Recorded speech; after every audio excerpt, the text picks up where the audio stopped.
মজনুর জীবন, ইসলামের আলোকে এক সংগ্রামী পথ চলা। মজনুর জীবন ছিল এক সাধারণ গ্রামের ছেলের মতো। বাবা ছিলেন একজন সৎ ও পরিশ্রমী কৃষক, যিনি ইসলামের প্রতি অত্যন্ত অনুগত ছিলেন।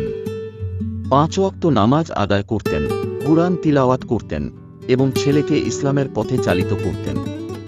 মজনু ছোটবেলা থেকেই বাবার কাছ থেকে শিখেছিল, দুনিয়া হচ্ছে পরকালের শোষক্ষেত্র, এখানে নেক আমল করলেই আখিরাতে সফলতা আসবে। কিন্তু একদিন হঠাৎ করেই তার জীবনে নেমে এলো এক কঠিন বিপর্যয়। তার বাবা অসুস্থ হয়ে পড়লেন। অনেক চেষ্টা করেও তাকে বাঁচানো সম্ভব হলো না।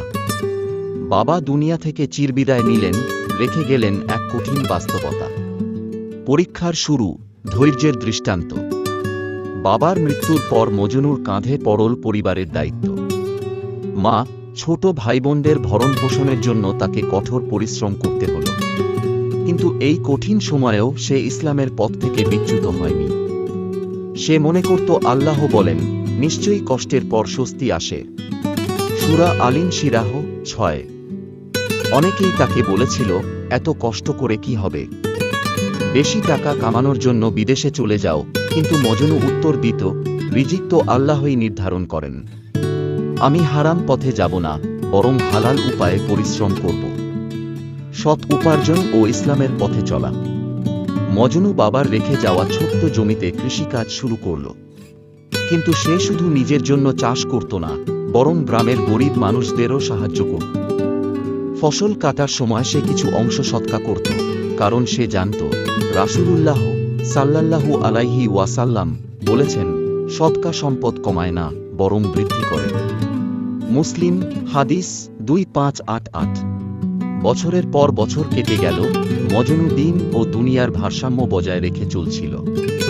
আল্লাহ তার প্রচেষ্টাকে কবুল করলেন, তার জীবন বরকতময় হয়ে উঠল।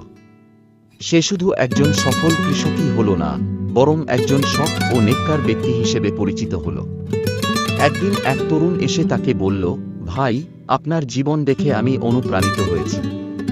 আমি আগে নামাজ পড়তাম না, ইসলাম সম্পর্কে কিছু জানতাম না। কিন্তু আপনাকে দেখে বুঝতে পারলাম, ইসলাম শুধু মসজিদে নয়, বরং জীবনের প্রতিটি কাজে থাকা দরকার।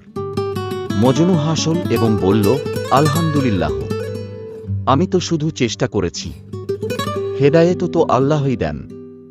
যদি আমরা ইসলামকে জীবনের প্রতিটি ক্ষেত্রে প্রয়োগ করতে পারি, তবে দুনিয়া ও আখিরাত দুটোই সফল হবে।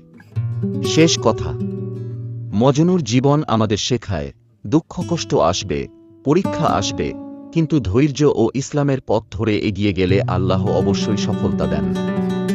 বাবা হারানোর পরেও সে কখনো ভেঙে পড়েনি, বরং আল্লাহর ওপর ভরসা রেখে পরিশ্রম ও সততার মাধ্যমে নিজের জীবন গড়ে তুলেছে।